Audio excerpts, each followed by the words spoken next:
Bonsoir à tous, bienvenue dans Sport Bretagne, le meilleur du meilleur de vos clubs préférés, tout chaque dimanche soir sur l'antenne de Titélé et de TVRN 35. Ce soir, nous allons, comme chaque dimanche, parler de beaucoup de choses. Et nos invités, eh bien, avec eux, on parlera de softball avec Christelle Maté, bonsoir. Bonsoir. Et puis avec Quentin Maridé, bonsoir. Bonsoir. Voilà, un gars du 56, une fille du 35. On parlera avec eux tout à l'heure donc de softball. On en vient au softball avec nos invités. Alors vous ne connaissez peut-être pas cette discipline. Eh bien ce qu'on va faire, c'est qu'on va vous proposer de découvrir toutes les règles de ce jeu à travers un reportage signé Isabelle Allier. Le softball est né en 1887 aux États-Unis. Les deux équipes concurrentes sont composées de 9 à 12 joueurs. Les joueurs alternent entre 4 postes. En phase de défense, ils peuvent être lanceurs, receveurs ou défenseurs. En phase d'attaque, chaque joueur prend à tour de rôle le poste de batteur. Une fois qu'il a frappé la balle, le batteur devient un coureur. Le terrain, il est constitué d'un carré délimité par 4 bases. Et pour marquer un point, il faut faire le tour de ces 4 bases. Donc toucher chacune des bases une par une. Dérivé du baseball, le softball s'en différencie sur plusieurs points. Ce sport se pratique en intérieur ou en extérieur sur un terrain plus petit. La balle est toujours lancée sous l'épaule. Autre différence, le matériel utilisé. La batte a une forme légèrement différente en fait. Elle est un petit peu plus droite par rapport à la batte de baseball. Et la balle, bien sûr, c'est là où il y a la grosse différence par rapport au baseball, parce que la balle est quasiment 2 fois plus grosse. Donc ce qui permet finalement plus de jeu, puisqu'elle est plus facilement attrapable et surtout frappable. Avec plus de 8000 licenciés à la Fédération française de baseball et softball, ce sport reste assez confidentiel en France. Les grandes nations du softball sont les États-Unis, Cuba ou le Japon. Au dernier JO de Pékin de 2008, le Japon est devenu champion olympique. Voilà, donc pour en parler sur le plateau de Sport Bretagne ce soir, Christelle Maté des Red Wings de Rennes et puis Quentin Maridé de la sélection Bretagne de Vannes, de Grandchamp pour être précis, parce que le club dans le Morbihan, il est à Grandchamp, c'est ça ? Oui, c'est ça, il est à Grandchamp. Ça a réuni combien de personnes? Combien il y a de joueurs dans le club de Grandchamp? Il y a une 50aine de personnes. Et du côté des Red Wings de Rennes? Une centaine. Voilà, un peu plus d'avance. Ça a été créé avant peut-être? Oui. Voilà, il y a un temps d'avance. Vous avez créé une sélection Bretagne, pourquoi il n'y avait pas assez de joueurs de Grandchamp à être intéressés pour venir jouer le tournoi de ce week-end? C'est vrai que la grosse équipe de softball en Bretagne, donc c'est Rennes, et il y a quelques joueurs de softball dans tous les clubs de baseball, mais ils sont pas assez pour pouvoir faire une équipe à part entière. Alors du coup, on a voulu créer une sélection Bretagne pour pouvoir réunir tous ces joueurs-là et leur offrir un week-end de softball. Voilà, alors la particularité, c'est que on joue avec les filles, ou les filles jouent avec les garçons. C'est sympa, c'est un sport mixte. Oui, justement, c'est ça, je trouve, l'intérêt du softball. Ouais. C'est que c'est un des seuls sports mixtes qu'on peut faire en loisir ou en compétition.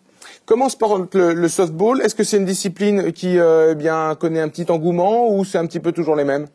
Non, là, je pense que ça se développe un peu. Enfin, nous, on le voit au sein de notre club, puisqu'on a plus que doublé nos effectifs en 1 an, là. Ah oui, c'est pas rien. Voilà, et on voit, oui, les clubs se développent. Certains essayent de créer une équipe softball. Je pense que c'est un peu l'avenir des clubs aussi, je pense, de Voilà, créer du pour soft. créer une petite émulation. Alors on va voir les images aussi de la compétition qui s'est déroulée ce week-end. On va pas mettre de suspense, qui a gagné le tournoi ce week-end à Rennes? C'est Villefontaine, Villefontaine. près de Lyon. Voilà, l'équipe des Red Wings a terminé à la 6e place. et l'équipe de Grandchamp, la sélection Bretagne, pardon. Terminé à la 7e place. 7e place. Voilà, tir groupé donc des clubs bretons. C'est quoi l'ambiance qui règne lors de ces tournois? C'est compète à mort ou au contraire c'est plutôt vraiment l'esprit sportif avant tout et l'envie et le plaisir de se retrouver? C'est surtout l'esprit sportif, et le plaisir de se voir. C'est la grande particularité du softball, je pense, d'une manière générale. Voilà. C'est donc une variante un petit peu, on l'a bien compris, du baseball en intérieur parce que l'hiver, évidemment, il fait froid, les terrains sont quasiment impraticables. Est-ce que les infrastructures, que ce soit dans le Morbihan ou en Ille-et-Vilaine, sont au même niveau? Il y a du retard? Qu'est-ce que vous attendez, vous?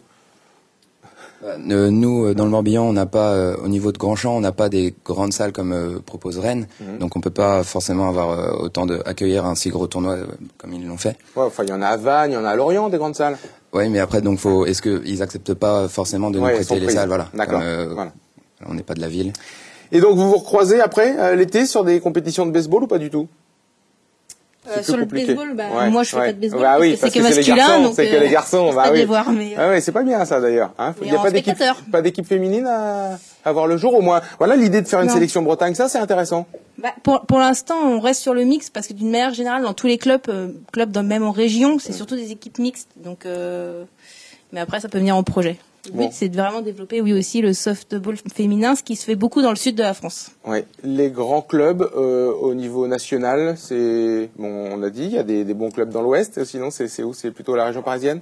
Oui, et le sud de la France. Le sud de la France, où il y a un petit temps d'avance. On a vu qu'il y avait aussi un temps d'avance chez les Américains en Asie. Ça veut dire que ça va arriver forcément en France bientôt? C'est déjà arrivé, mais ça va se développer encore un peu plus. On espère. On espère que ça se développe. Les prochains rendez-vous, il y a des tournois déjà, des dates qu'on pourrait retenir. Oui, Rennes part en tournoi au mois de mars au Mans. Et sinon, on a un championnat cette année, et donc on reçoit Nantes à Rennes fin mars aussi. Et Grandchamp, il y a un championnat aussi, un tournoi? Bah pas au niveau du softball, mais au niveau du baseball, il y a dans toutes les catégories, au niveau que les enfants, les benjamins, minimes, cadets et les seniors qui vont commencer leur championnat. Et ben voilà, le rendez-vous est pris. Si vous voulez participer à des tournois de softball ou pourquoi pas de baseball, eh bien, vous allez à Grandchamp ou chez les Red Wings de Rennes. Merci d'avoir été avec nous. Voilà, c'est la fin de Sport Bretagne. Merci Christelle, merci Quentin d'avoir été avec nous. Nous, on vous souhaite une excellente semaine de sport. Bye bye.